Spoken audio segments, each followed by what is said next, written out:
This is Michael Popok, Legal AF. We're watching the Department of Justice adjust their tactics on how to deal with obstruction of an official proceeding, to use it, 28 U.S.C. 1512 B1, to use that statute, which was one of their big parts of their arsenal against Jan 6 insurrectionists, against Donald Trump, how to use it since the June decision in U.S. versus Fisher, in which the United States Supreme Court said you basically can't use that unless you have some sort of actual fake evidence being used in the certification process. That opened up two avenues. One of them has to do with Donald Trump, I'll talk about here, and the other one has to do with all the other Jan 6 defendants, including ones that just got sentenced, including Michael Sparks, who has the infamy of being the first Jan 6th insurrectionist to go through the window into the Capitol, leading the mass chaos behind him.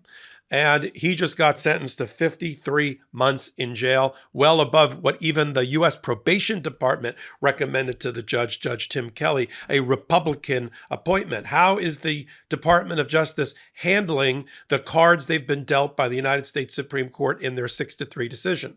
In that decision, they said, even though the expressed language of the statute that was passed by Congress in 2002, even though it says literally that somebody who did exactly what the Jan 6th insurrectionists did, which was try to obstruct the official proceeding of the certification and the count of the Jan 6 certificates, even though that literally is what it says, that's not what it meant. Supreme Court said you could only use it in a similar destruction of evidence type role.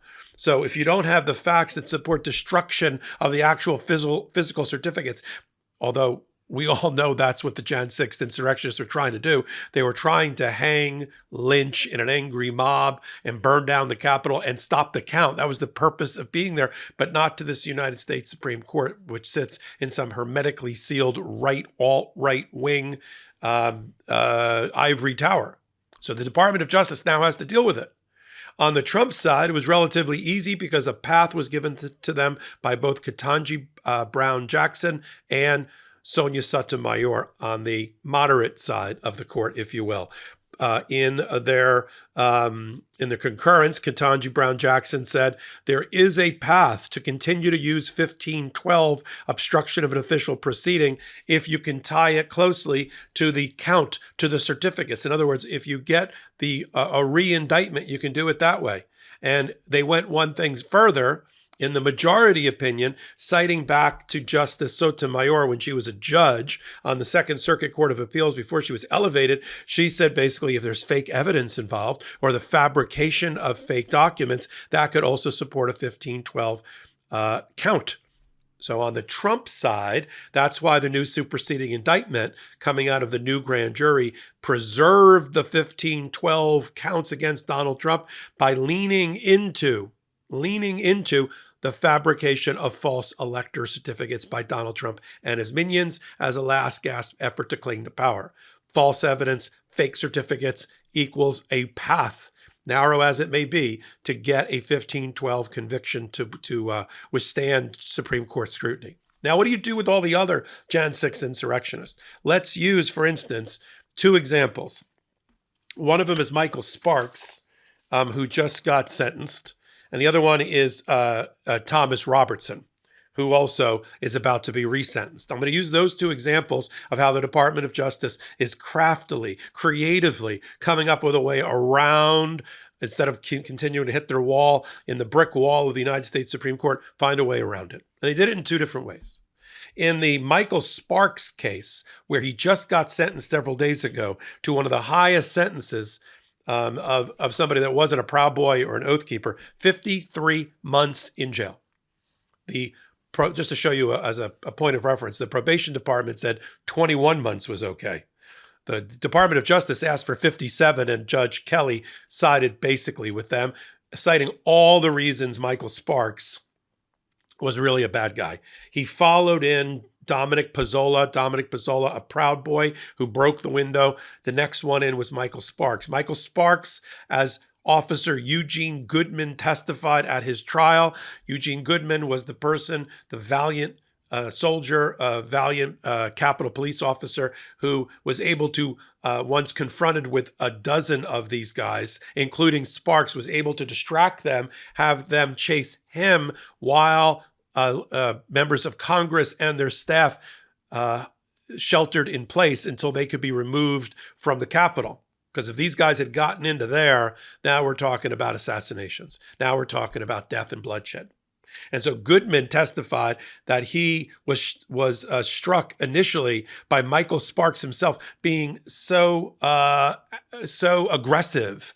Among many aggressive people, he was the most aggressive and the scariest to Goodman.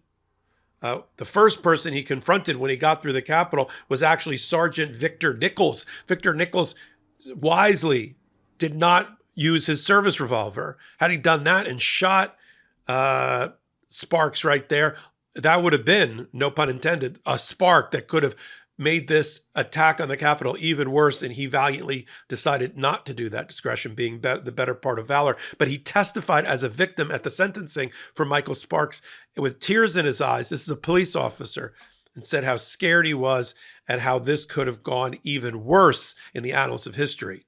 That Michael Sparks, 6 counts of felonies. Now, the Department of Justice dropped, and therefore Sparks was not sentenced on obstruction of an official proceeding after Fisher. Discretion being the better part of valor, prosecutorial discretion, and they dropped it. But that doesn't mean that a judge can't use conduct, uncharged conduct, even dismissed counts in the sentencing. That's a little known fact.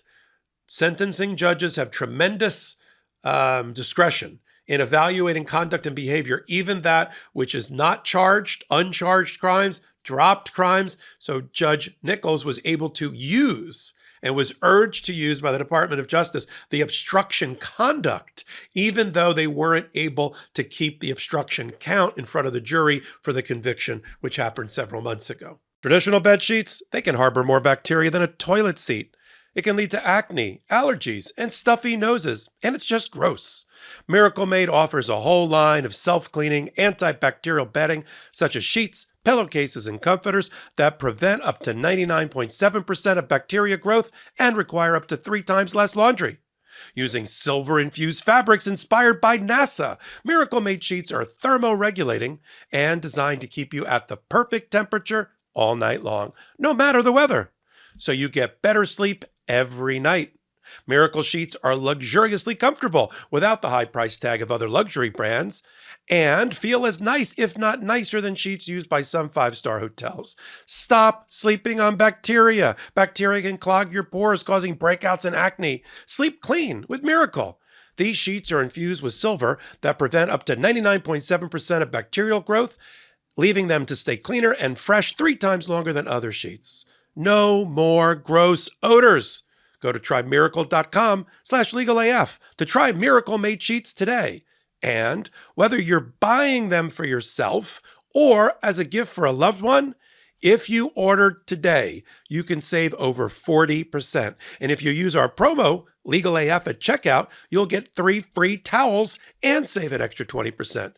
Miracle is so confident in their product, it's backed with a 30-day money-back guarantee. So if you aren't 100% satisfied, you'll get a full refund. Upgrade your sleep with Miracle Made. Go to trymiracle.com/legalaf and use the code LegalAF to claim your free 3-piece towel set and save over 40% off. Again, that's trymiracle.com/legalaf to treat yourself.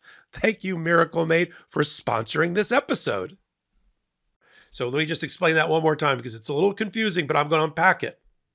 Uncharged crimes, even crimes that have been dismissed by the prosecutor and not considered by the jury, can still go into the mix of sentencing and the factors for sentencing and the conduct that a judge refers to in sentencing. And here the judge was able to use the obstruction of an official proceeding conduct, even though it wasn't officially charged or it was dropped by the prosecutors, in coming up and calculating the 53-month sentence under the federal sentencing guidelines. Guidelines allow for a lot of leeway for the trial judge in taking in data points and information and using them to fashion an appropriate sentence. And that's how we handled it in the Sparks case. Drop the count, but argue that the conduct of obstruction should still be used. The other way the Department of Justice is handling this is borne out in an example involving Tom Robertson. Tom Robertson was already convicted, including of obstruction of an official proceeding. His sentence issue got sent back by an appellate court to the trial judge because there was a mistake that was made independent of this obstruction of justice count. There was a mistake that was made on how something was calculated. So they said, well, while you're there, figure out how you're going to deal with Fisher and the decision by the United States Supreme Court about obstruction of an official proceeding, sorry. So the Department of Justice in the Robertson case said, we're going to drop that count, Your Honor. We're going to drop that count, but everything in the sentencing memo stays the same. And you should be able to still evaluate the obstruction conduct, even though it's not a charged crime. And there, the judge is going to have to evaluate whether the 87 months that was previously given to Tom Robertson, a former Virginia member of law enforcement who assaulted and battered, no thumbs up there, who assaulted and battered 2 different police officers with a wooden pole and used his military training and police training to lead people into some of the most violent battles against Metro and Capitol Police, whether that 87 months should stay the same. And here, very smartly, the Department of Justice is saying, Judge, even if you drop the obstruction of an official proceeding, you still have obstructive conduct, including that Robertson deleted many, many things from his social media. At the time, just before and just after he received a search warrant from the FBI, he started deleting, and he even joked that he threw his laptop into a lake, that the laptop took a lake swim, that he threw away his GoPro, and he started deleting everything. Well, we have a word for that in law enforcement and in the justice system. It's called obstruction of justice and an obstruction of an official proceeding. And so they're leaning into that in the Department of Justice in their memo saying, Judge, the numbers stay the same. Keep it at 87 months. Even if we drop the first count against him for obstruction of an official proceeding, look at all the obstruction conduct that you can still consider in rendering your decision. So now we've got 3 examples of how the Department of Justice is operating in a post-Fisher environment. Trump, we're keeping the counts 1512B1, obstruction of an official proceeding, because of the use of fake and phony evidence, which is the fake elector certificates. These other 2 gentlemen will drop the counts, but lean into the obstructive behavior and conduct and mention, if you can, if it fits, that they destroyed evidence of their crime, including on their social media, GoPros, video, audio, and the like, and use that to argue to the judge that the sentencing should be almost the exact same, if not the exact same. So this is how they're picking up the pieces or cleaning up behind the elephants, the Department of Justice, post-Fisher. And I think it's wise and it's smart, where you can, and you can make that connection that Ketanji Brown Jackson said and Judge Sotomayor anticipated with use of faker evidence, and tie it tightly to the certificates. Do it. That's Donald Trump. Keep the counts.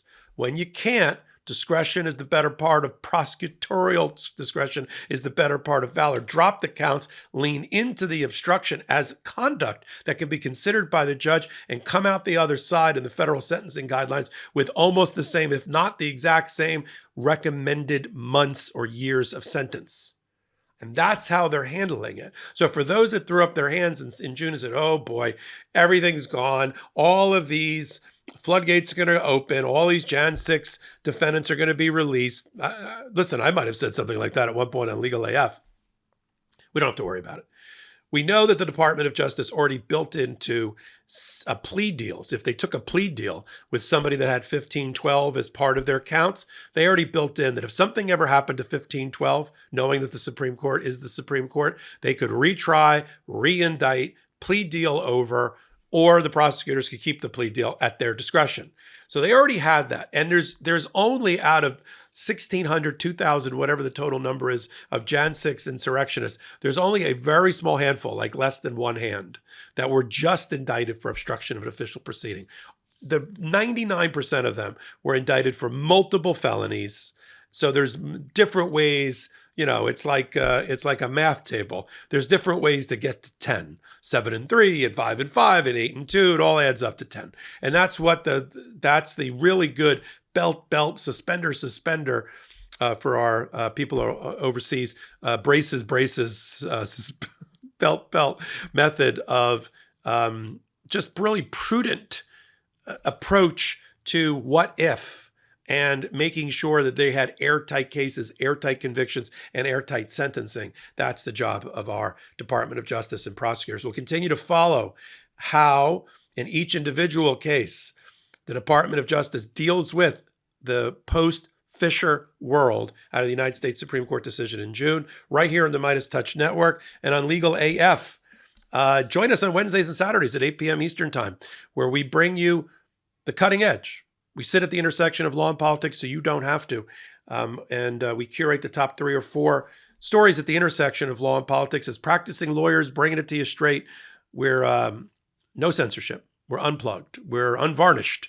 We're unhinged in defense of democracy and our justice system. And then if you don't want to watch us on Wednesdays and Saturdays at 8 p.m. Eastern Time on this YouTube channel, and you can live chat with us at that time, pick us up wherever you get audio podcasts from. Just plug in Legal AF. So until my next hot take, until my next Legal AF, this is Michael Popok reporting. Heary, heary, Legal AF Law Breakdown is now in session. Go beyond the headlines and get a deep dive into the important legal concepts you need to know and we discuss every day on Legal AF. Exclusive content you won't find anywhere else, all for the price of a couple of cups of coffee. Join us at patreon.com/legalaf. That's patreon.com/legalaf.